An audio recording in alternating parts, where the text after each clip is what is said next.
Before we get into the video, could everyone please subscribe to my Endless Diary Tales channel? Thank you so much. My fiancé Ethan loves my sister Clara. He thinks she's a pure, innocent angel, a delicate flower that needs his protection. He doesn't see the cruel glint in her eyes, the way she twists her words to make herself look like the victim. He doesn't see it because in our last life I shielded him from it. I protected him and I protected her because I was a fool. This time I won't. The first time I realized something was wrong, really wrong, wasn't some grand dramatic reveal. It was small, almost insignificant. We were at a family dinner celebrating Clara's acceptance into a prestigious art program. Ethan, ever the doting almost brother-in-law, raised his glass to Clara. He said, his voice full of that sickeningly sweet admiration he always reserved for her. "May your talent shine as brightly as you do." Clara blushed, ducking her head with that practiced modesty she'd perfected. "Oh, Ethan, you're too kind." I watched them, a cold knot forming in my stomach. It wasn't the toast itself, but the way Ethan looked at her. It was proprietary, like he had some claim on her success, like I wasn't sitting right there, his fiancée, the woman he was supposed to marry in 3 months. My mother, ever perceptive, noticed my discomfort. She squeezed my hand under the table. "Don't worry, darling," she whispered. "He's just being polite." But it wasn't politeness. I knew that even then. I'd seen that look before in the last life. The look that preceded the whispered confessions, the stolen kisses, the eventual gut-wrenching betrayal. The difference was this time I knew what was coming. In our previous life I had been blindsided by love, by trust, by the naive belief that the people I cherished would never hurt me. I had fought for Ethan, pleaded with him, tried to convince him that Clara was manipulating him. I had even tried to protect Clara, believing that her actions were born of insecurity, of a desperate need for attention. I had been wrong, so wrong. Their affair had come to light in the most brutal way possible. At our wedding, Clara, dressed in a deceptively simple white dress, had confessed everything in front of our families, our friends, everyone. She had painted herself as the tragic heroine, forced into a forbidden love by Ethan's overwhelming passion. Ethan, to his credit, and it was a very small credit, had looked ashamed, but he hadn't denied it. He hadn't defended me. He had simply stood there, silent, while my world crumbled around me. The humiliation, the pain, the sheer unadulterated betrayal, it had broken me. I had run away, lost myself in a haze of grief and despair, and in the end I had died alone and heartbroken. But then I woke up, back in my 18-year-old body, a week before Ethan proposed. A second chance, a chance to rewrite the story. And this time I wouldn't be the victim. The proposal, when it came, was exactly as I remembered. A romantic dinner at our favorite restaurant, a heartfelt speech about our future, a sparkling diamond ring. In the last life I had cried tears of joy. Time I felt nothing but a cold, detached amusement. "Yes, Ethan," I said, my voice steady, my smile perfectly in place. "I'll marry you." He beamed, pulling me into a hug. I allowed it, letting him feel the warmth of my body. The warmth he would soon crave and be denied. It was a cruel game, I knew, but I didn't care. They had played a far crueler one with me. The engagement party was a lavish affair held at my parents' sprawling estate. Clara, of course, was the center of attention, flitting around in a pale blue dress that made her look ethereal and innocent. Ethan followed her with his eyes, a lovesick puppy dog. I watched them, a silent observer, taking note of every stolen glance, every lingering touch.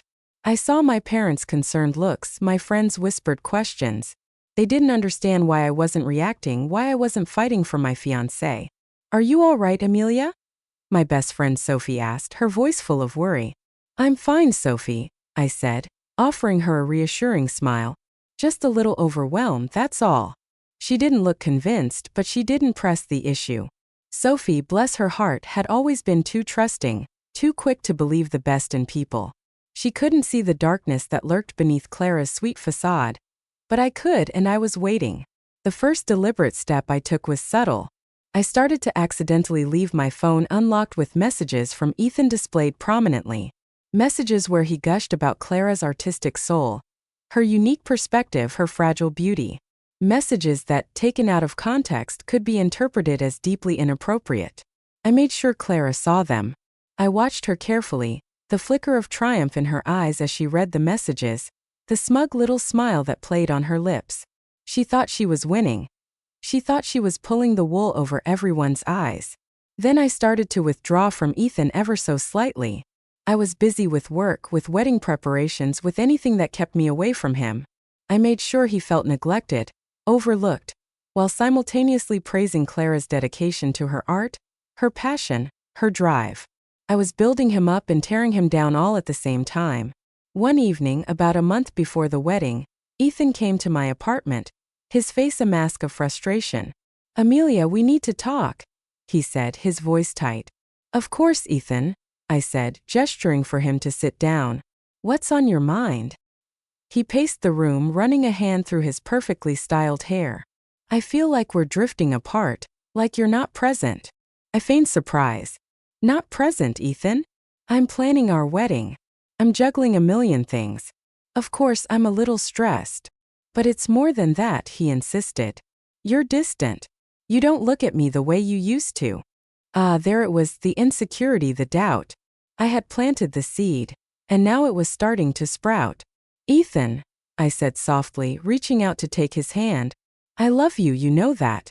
But I also know that you've been distracted lately with Clara." His hand faltered. Lynched in mine, he opened his mouth to protest, but I cut him off. "It's all right," I said, forcing a gentle smile. "I understand she's captivating. She has a way of drawing people in, and you're an artist yourself, Ethan. You appreciate beauty and creativity. I can see why you're drawn to her." He stared at me, his eyes wide with a mixture of guilt and confusion. "Amelia, I don't know what to say." "You don't have to say anything," I said, squeezing his hand. "Just be honest with yourself, Ethan, and be honest with me." I let go of his hand and stood up, walking over to the window. "I need some air," I said, my voice trembling slightly, a perfect imitation of the heartbroken woman I was supposed to be. "I'll see you later." I left him there alone with his thoughts, his guilt, his burgeoning infatuation with Clara. I knew I was playing a dangerous game, but I couldn't stop. I was driven by a cold, burning need for retribution. The next few weeks were a carefully orchestrated dance. I continued to be the supportive, understanding fiancé while subtly pushing Ethan and Clara closer together. I accidentally left them alone together. I forgot to mention plans that would have kept them apart, and I even started to confide in Clara about my concerns regarding Ethan's growing distance. Clara, of course, lapped it up. She played the concerned sister, offering me a shoulder to cry on, all the while fueling Ethan's infatuation with her own carefully crafted displays of vulnerability and artistic passion. One rainy afternoon, I found them in the garden, huddled together under a large umbrella. Ethan was sketching Clara, his gaze intense, his hand hovering over hers as he guided her brush strokes. I stood there for a moment, unnoticed, watching them. The scene was almost a parody of romantic clichés. The brooding artist, the ethereal muse, the forbidden love. It would have been laughable if it weren't so infuriating. I cleared my throat, and they both jumped, startled. "Amelia," Ethan said, his voice a little too loud, a little too cheerful. "I didn't see you there." "Obviously," I said, my voice dry. I looked at Clara, her cheeks flushed, her eyes shining with a mixture of excitement and guilt. "Don't let me interrupt your artistic collaboration." I turned and walked away, leaving them to their awkward silence. I knew I had rattled them, shaken their confidence, and that was exactly what I wanted. The climax came, as I knew it would, at the rehearsal dinner the night before the wedding that would never happen. Ethan had been unusually quiet all evening, avoiding my gaze, fidgeting with his tie. Clara, on the other hand, was radiant, her eyes sparkling with a manic energy that I recognized all too well. After dinner, as the guests were mingling, Ethan pulled me aside. "Amelia, we need to talk," he said, his voice low and urgent. I looked at him, my expression carefully neutral. "Of course, Ethan, what is it?" He took a deep breath, his eyes darting around nervously. I can't go through with this, with the wedding." I feigned shock, widening my eyes. "What, Ethan? What are you talking about?" "I'm in love with Clara." He blurted out the words, tumbling out in a rush. "I have been for a while now. I'm so sorry, Amelia. I never meant to hurt you." I let the silence hang in the air for a moment, letting the words sink in, letting the pain, the pretend pain, wash over me. Then I took a step back, my voice trembling. You're in love with Clara? He nodded, his eyes pleading for understanding, for forgiveness. I know it's wrong. I know it's terrible, but I can't help it. She understands me in a way you never have. She sees my soul. I laughed, a short bitter sound. Your soul, Ethan? You're such a cliché. He flinched, but he didn't back down. I know this is hurting you, Amelia, and I'm truly sorry, but I can't live a lie. I have to be true to my heart. And what about my heart, Ethan? I asked, my voice rising slightly. What about the promises you made to me? What about our future? He looked down, unable to meet my gaze. I can't explain it. I just need to be with Clara. I took a deep breath, gathering my strength. This was it, the moment I had been waiting for, the moment of my revenge. All right, Ethan, I said, my voice surprisingly calm. If that's what you want, then I won't stop you. He looked up at me, his eyes filled with surprise and a flicker of relief. You won't? No, I said, shaking my head. I won't. I want you to be happy, Ethan, even if it's not with me. I turned and walked away, leaving him standing there, stunned and speechless.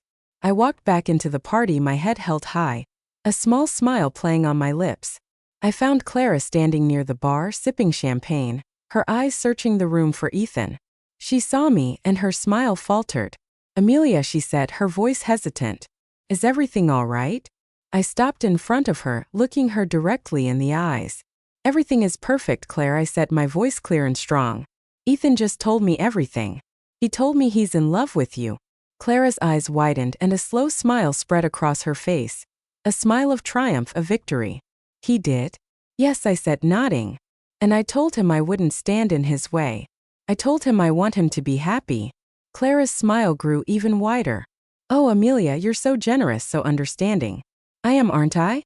I said, my voice dripping with sarcasm. But then again, I always knew this would happen. I knew you two were meant to be together. I could see the confusion starting to creep into Clara's eyes. My calmness, my lack of anger, it was unsettling her. Good. I don't understand, Clara said, her voice no longer so confident. Don't worry, darling sister, I said, moving closer and lowering my voice, loud enough for people to hear. You will. I took a sip of my own champagne, my gaze never leaving Clara's. The party continued around us, oblivious to the drama that was unfolding. But I knew that the real show was about to begin, and this time I would be the one directing it. This time, Ethan and Clara would be the ones left broken and humiliated. This time I would get my revenge. The next morning, the day that was supposed to be my wedding day, dawned bright and sunny. A cruel irony, I thought, as I stared out the window of my bedroom. The birds were singing, the flowers were blooming, and the world was utterly blissfully unaware of the chaos that was about to erupt. I had barely slept, not from grief or even anxiety, but from a simmering anticipatory excitement. The stage was set, the players were in position, and I, the wronged fiancé, was about to become the puppeteer. My phone buzzed. It was a message from Ethan. Amelia, can we talk, please? I ignored it. Let him stew. Let him wonder what I was going to do. Let him feel a fraction of the panic and uncertainty I had felt in our last life. Another message, this time from Clara. Amelia, I'm so sorry. I never wanted to hurt you. Can we talk? I snorted. So sorry, right? I ignored that one too. I dressed carefully, choosing a simple, elegant black dress. Not a morning dress, no, a power dress. A dress that said, I am in control. I applied my makeup with a steady hand. A touch of red lipstick for defiance. A smoky eye for mystery. I was ready. My parents were understandably distraught. They had tried to talk to me last night after Ethan's dramatic announcement, but I had brushed them off, assuring them that I was fine and that I needed time to process things. They had looked at me with a mixture of pity and confusion, unable to comprehend my strange calmness. Amelia, darling, are you sure you're all right? My mother asked, her voice laced with concern as I came down the stairs. Never better, mother, I said, offering her a bright smile. In fact, I felt liberated. My father, ever the pragmatist, cleared his throat. What about the guests, the caterers, the flowers? Everything's been paid for. Don't worry, father, I said. I have a plan. And I did. A plan that had been brewing in my mind since the moment I woke up in this second life. A plan that would expose Ethan and Clara's treachery, not just to our families and friends, but to the entire world.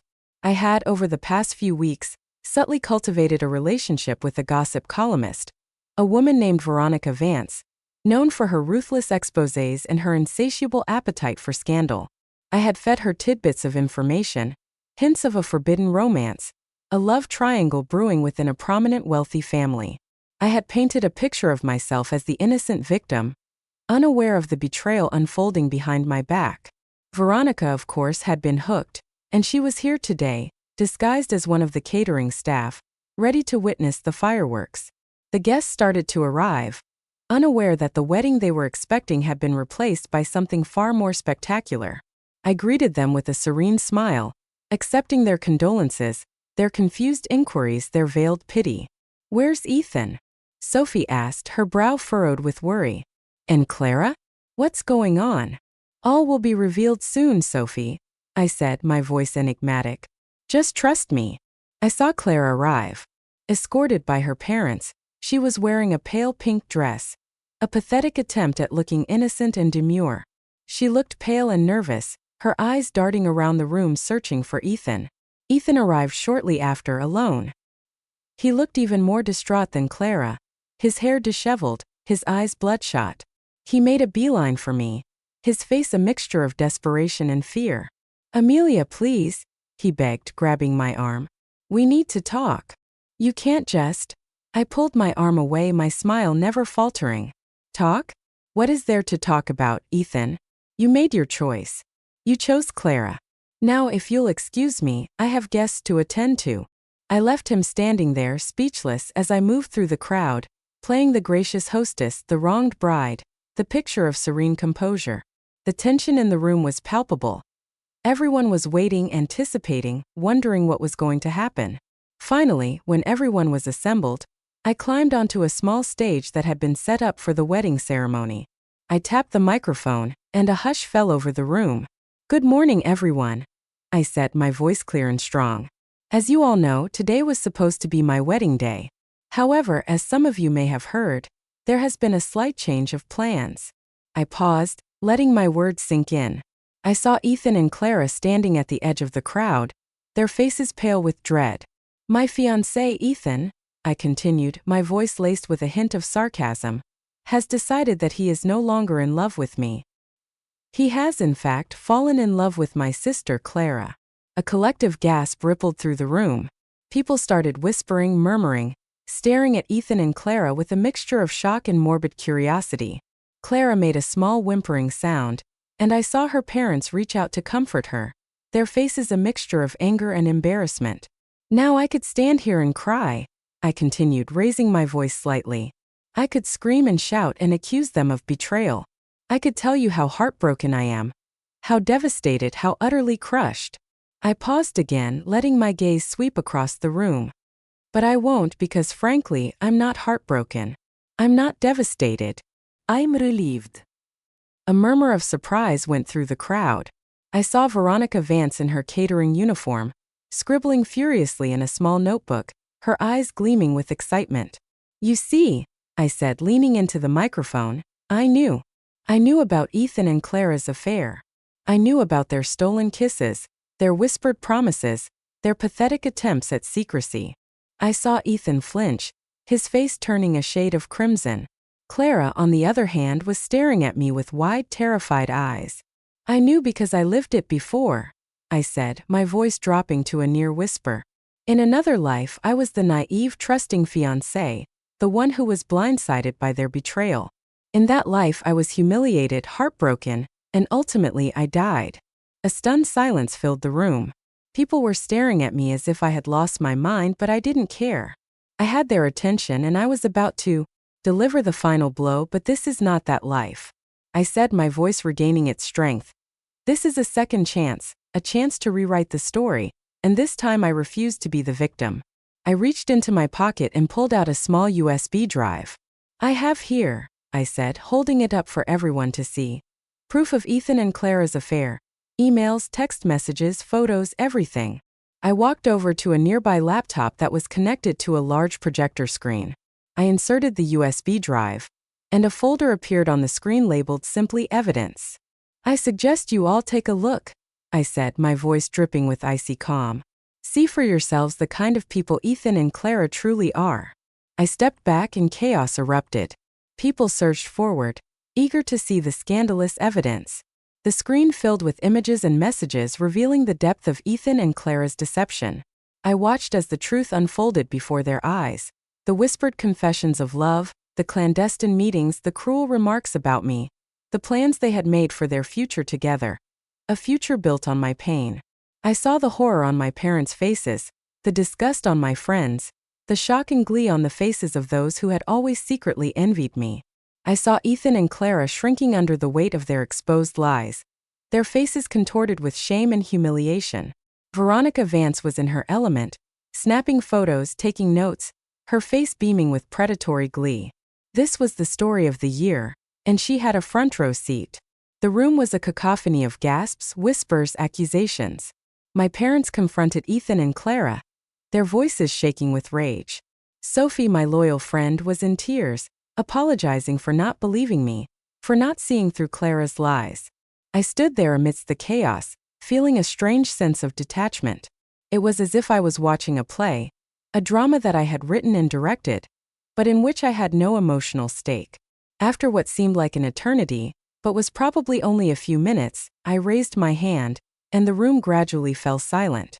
"I think that's enough," I said, my voice calm and authoritative. "I believe I've made my point." I looked at Ethan and Clara, their faces pale and defeated.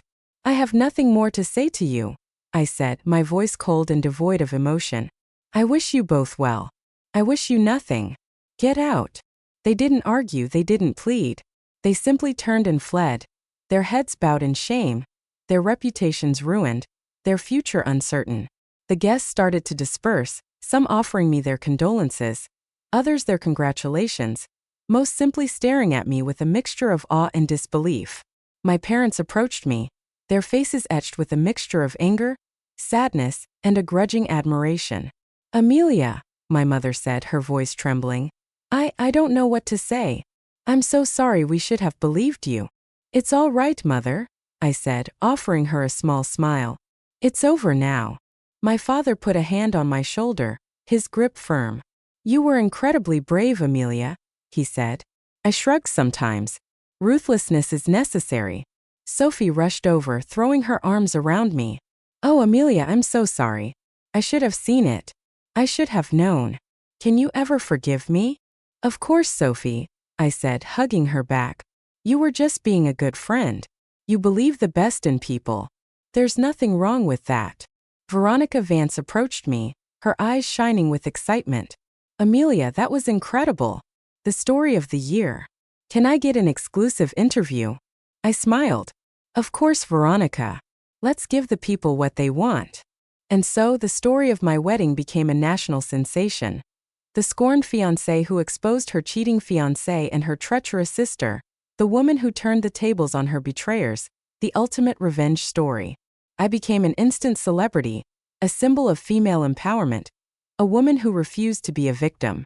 I was interviewed on television, featured in magazines, and offered book deals and movie contracts. I used my newfound fame to launch a foundation, a support network for women who had been betrayed, cheated on, and humiliated. I became an advocate for self-respect, for standing up for yourself, for refusing to be silenced. Ethan and Clara, on the other hand, became pariahs. Their lives were ruined, their reputations destroyed. Ethan's art career floundered, his talent overshadowed by his scandalous behavior. Clara was ostracized by her family and friends, her dreams of artistic success shattered. They tried to apologize, to explain, to beg for forgiveness, but I refused to see them, to speak to them, to even acknowledge their existence. They had made their choice, and they had to live with the consequences. Years passed. I built a new life for myself, a life filled with purpose, with passion, with genuine connections. I found love again, a love that was built on trust, on respect, on mutual admiration. I learned that forgiveness is a gift you give yourself, not the person who wronged you. And I learned that revenge, while sometimes necessary, is ultimately a hollow victory. The true victory lies in moving on, in building a better life, in refusing to let the past define you. One day I received a letter. It was from Ethan. He wrote and told of how he was homeless and how his life was difficult. No one would talk to him or give him a chance, and how Clara abandoned him once they became social outcasts. He expressed how he was a shell of his former self and only thought of me, asking for a way to contact me. I read the letter, feeling a flicker of something. Pity, regret? I wasn't sure, but it wasn't enough to make me change my mind. I tore up the letter and threw it in the trash. Ethan had made his bed, and he had to lie in it. I had a life to live, a life that was finally truly my own. He expressed that he was sorry and that, looking back, he understood my actions. He asked for forgiveness. He didn't ask to get back together, only to see me one last time. I thought long and hard, almost a week, before I decided the decision to see Ethan.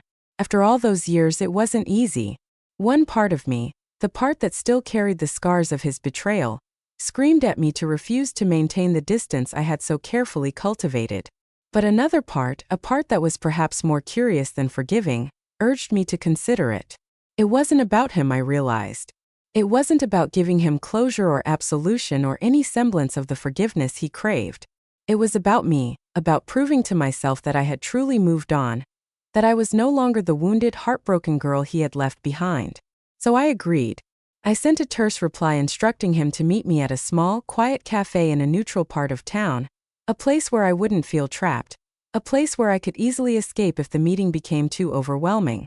I arrived early, choosing a table in a discreet corner where I could observe the entrance without being immediately visible. I ordered a black coffee, my hands surprisingly steady, my heart beating with a measured calm I hadn't expected. He walked in a few minutes later, and for a moment I didn't recognize him. The confident, arrogant young man I had once loved was gone, replaced by a gaunt, hollow-eyed shadow. His clothes were worn and ill-fitting, his hair unkempt, his shoulders slumped with a weight that went beyond mere physical exhaustion.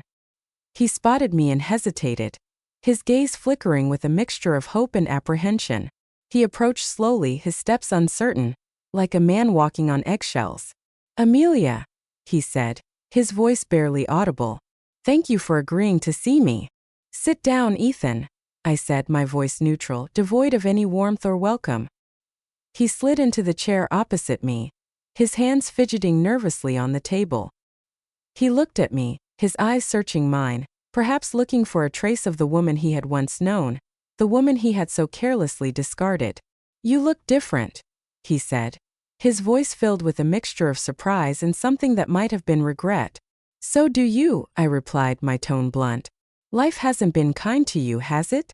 He flinched, but he didn't deny it. "No," he said softly, "it hasn't." An awkward silence fell between us, filled only with the clinking of cups and the murmur of other conversations. I sipped my coffee, letting him stew in his discomfort. "I read your letter," I said finally, breaking the silence. "You said you wanted to apologize." He nodded, his eyes glistening with unshed tears. "I do, more than anything. I was a fool, Amelia, a selfish, arrogant fool. I threw away the best thing that ever happened to me, and I've paid the price every single day since." "And Clara?" I asked, the question slipping out before I could stop it. He grimaced. "Clara left me shortly after. Well, after everything. She couldn't handle the shame, the ostracism. She blamed me, said I had ruined her life." He gave a short, bitter laugh. "She was right, of course. But I ruined yours too." I said nothing, simply observing him. He looked genuinely remorseful, genuinely broken, but it didn't change anything. Didn't erase the past. It didn't heal the wounds he had inflicted. "I know I can't ask for your forgiveness," he continued, his voice cracking. "I don't deserve it, but I needed to see you to tell you how sorry I am for everything." "Why?" I asked, my voice still devoid of emotion. "What good will it do? It won't change what happened. It won't bring back the life I lost." He looked down at his hands, his shoulders slumping further. "I know," he whispered. "But maybe it will help me. Maybe it will allow me to move on, to find some peace." I considered his words, weighing them carefully. He was asking for something from me, something that I wasn't sure I was willing to give. But then again, what did it cost me? A few minutes of my time? A few carefully chosen words? "I appreciate your apology, Ethan," I said finally. And I accept it, but that's all I can give you. I can't offer you friendship or understanding or any kind of reconciliation. What you did was unforgivable." His eyes flickered with pain, but he nodded slowly. "I understand," he said. "I didn't expect anything else." We sat in silence for a few more minutes, the weight of the past pressing down on us. I finished my coffee and stood up. "Goodbye, Ethan," I said, my voice firm. "I wish you well. I wish you peace." I turned and walked away without looking back. I didn't see the tears that finally spilled down his cheeks or the way he slumped back in his chair, defeated and utterly alone. As I walked out of the cafe into the bright sunshine, I felt a sense of release. It wasn't joy or happiness or even satisfaction. It was simply closure. The final chapter of that painful story had been written, and I was finally free to move on. The years that followed were filled with growth, with healing, with a quiet contentment that I had never thought possible.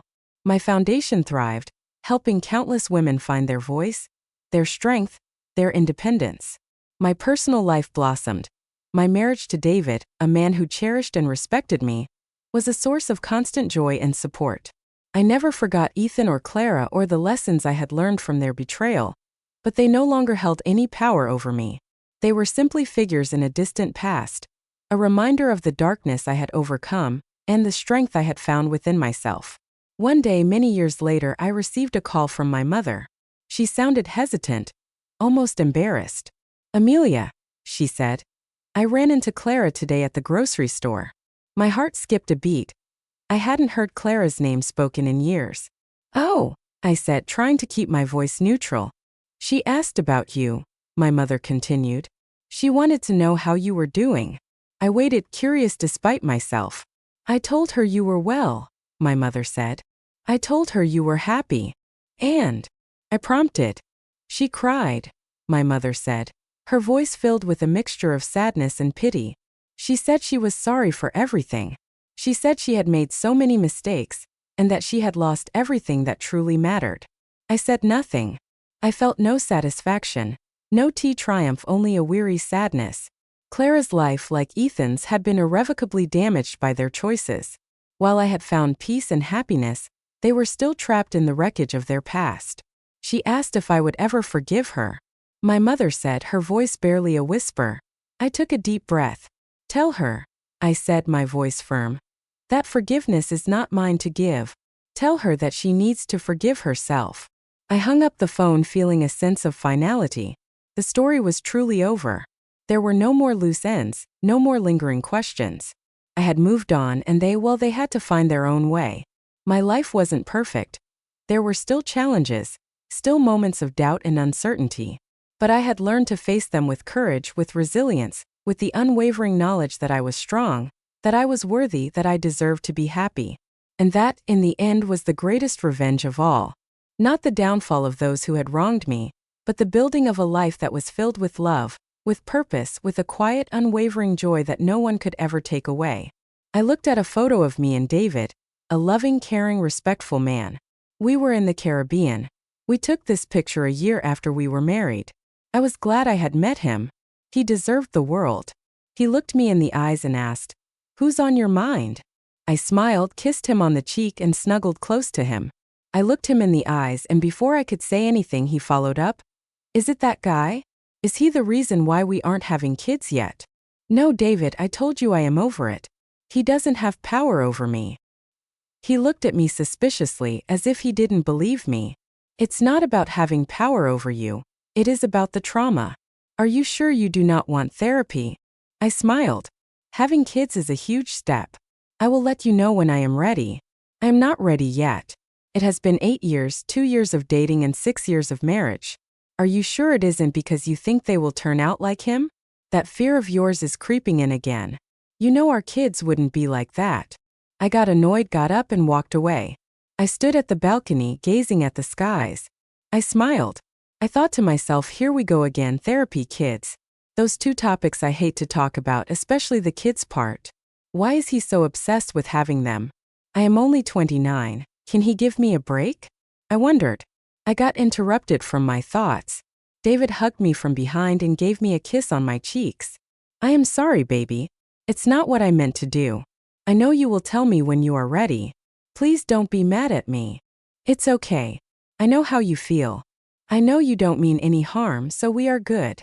He asked, Yes, we are good. And to answer your question, I wasn't thinking of him. I was thinking of Clara. My mom told me she saw her. How is she? He asked, uninterested. She's not doing well. Mom said she asked about me and asked if I could ever forgive her. Have you forgiven her? He asked. I told Mom forgiveness isn't mine to give, and she needs to forgive herself. Profound. My Amelia is so wise. I learned from the best, I replied. And who is the best?